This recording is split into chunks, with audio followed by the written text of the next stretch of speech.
Canadian vlogger Kulas turned his dream of becoming Filipino into a reality. Kyle Jennermann took his oath of allegiance a few weeks back, and he looked so dapper for this special occasion with a custom-made Barong Tagalog made out of bamboo textile. We catch up with Kulas and Julius Leaño Jr. from the DOST Philippine Textile Research Institute, the makers of this bamboo textile. Gentlemen, thank you so much for joining us. Good evening. Congratulations to you. You're now officially Filipino. Yeah, a little bit different being in here this time. And he's wearing that special bamboo textile Barong Tagalog. How does it feel like to be now a Filipino, a full-fledged Filipino? I am living the best days of my life right now. You know, when I go out on the streets or when I'm just anywhere right now, people are coming up to me, calling me kababayan, talking about the country with me in a positive way. And it's really making me feel now that I'm, motivated. You really are a true kababayan, Kulas, because marunong ka rin mag-Tagalog. Oh, marunong. Pero like I said, nakatira Mindanao, Bisaya, minsan Tagalog, minsan, Hiligaynon, whatever you want to talk, we'll try talking. Pero ngayon, now that you have a Filipino passport, I mean, do you also still carry your Canadian passport? Is it a dual citizenship? Well, you know what? I have to first and foremost go and apply for my Filipino passport. So I got my certificate of naturalization the other day. And, like I said, I'm just focused right now on being a Filipino, and so I have to still get that document. But. So what was the feeling, the emotion, the sentiment when you raised your right hand and took your oath of allegiance as a Filipino? What was the feeling? I think when you have 10 years of your life so deeply immersed and when the country's really become a part of you, when you have that moment where you're just like, hey, I'm ready to really fully give everything I can to the Philippines, it's very positive and overwhelming, and probably will be one of the greatest moments of my life for the rest of my life. Absolutely. It's history in the making. Yeah, I'm excited. And Julius, you're from the DOST, Philippine Textile Research Institute. I am. I mean, this barong, what do you call this, bamboo textile, isn't even sold commercially. Why did the DOST choose this occasion to showcase this new material? Well, it was a convergence of some sort because we were about to launch it in time for his swearing in as a Filipino citizen. So it was a very nice coincidence, and what better way than to showcase it as well at such very nice occasion. So this bamboo fabric was actually part of a very recent development, research and development, and fortunately Kulas was able to use it. And how special and significant is this bamboo textile? And what was the process in creating it? Well, first, we are constantly in search of new materials for textiles here in the Philippines. We cannot differentiate if we don't use something that's inherently ours. Bamboo is, of course, a very Asian thing, but bamboo for textiles, the proposition that we have is that it actually substitutes a lot of materials that are going into the textile materials that we are using. We're heavily dependent on cotton, for example, or polyester, or other materials that are not necessarily produced in the Philippines. Now here is bamboo. Everywhere bamboo grows, and we are channeling it into the textile supply chain, and that basically became the impetus for this. And of course, now your model is Kyle Kulas Jennermann.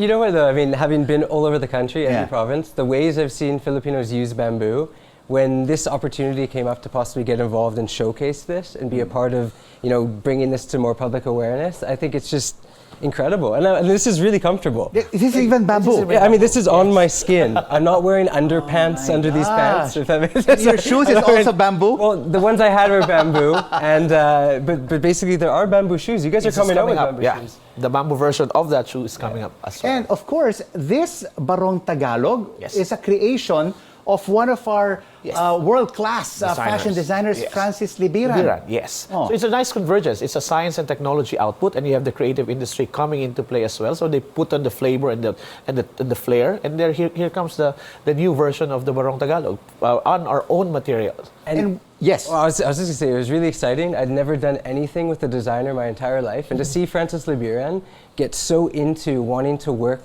with the Textile Research Institute and the local, bamboo that's being turned into textile and into fibers. It's just, it's exciting. Your headband should also be bamboo. I should be. So I'm sitting next to the right person for that. Coming up, yeah. When will this bamboo textile be available commercially? It's starting to be available commercially now because the weavers are now getting orders. The interest has been created.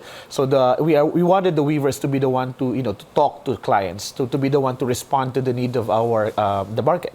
So they are now the one dictating which yarns that they would want from the institute. So right now, it's the institute that's still producing the yarns because the technology is in the fiber part where we convert it into yarns. And yeah, we just supply them for now. And then hopefully later on, somebody will pick it up.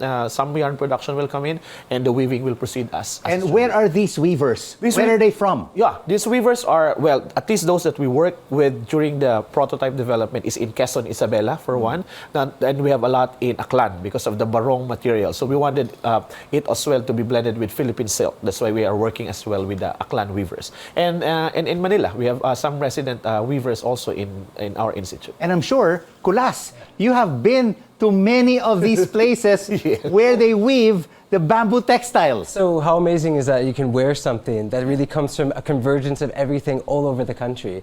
You know, I mean, becoming a Filipino, the first thing I'm wearing is something like that. I mean, what a special moment. Right? You know what, ladies and gentlemen, I'm sure Kulas is even more Filipino than me. He's traveled to so many places around the country which I have never been to or even dreamed of visiting. Yeah, but remember this too. Yeah. Can I tag along with you? Wait, if you want to, anytime. Yeah, I'm sure you'd be a wonderful. Kulas journey with Rico Hizon. Dude, with your vibes as well, I feel like we'd be able to like really learn some interesting stuff. So anytime, you just send me a message. So where's your permanent address now, Kyle? Katail, Purok Nara, Katail, Davao Oriental, Mindanao. Okay, we were just discussing earlier about the Tourism Investment Summit with Alma from the Management Association of the Philippines. 7,600 islands. Which major places haven't you visited yet and would like to visit as a Filipino?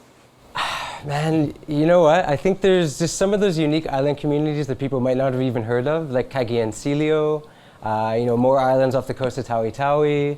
Of course, I just want to revisit areas too, even up the coast of like Aurora and towards the Sierra Madres Mountains.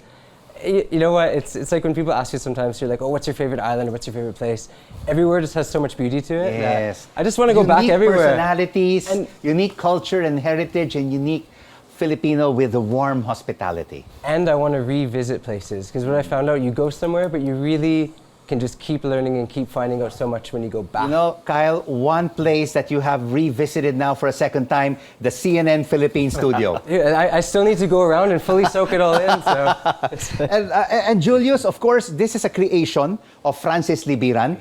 Are there other fashion designers that are also very interested in using the bamboo textile for their creations? Yes, of course. Avel Bacudio also made a female line using this bamboo textiles. Oh, it is. Yeah, this is the fiber. So Yeah, you can see how the bamboo was deconstructed to give you the fiber. And the fiber gets into another form, which I did bring here, before they get into the yarns and before they get into the fabric. So the creative industry is coming on board, which is also a very nice thing because you get, as I said, get the creative twist in all of these S&T Do developments. you think eventually bamboo textile for barongs will be as popular as the husi, the piña? It will be because I think the comfort level has been improved.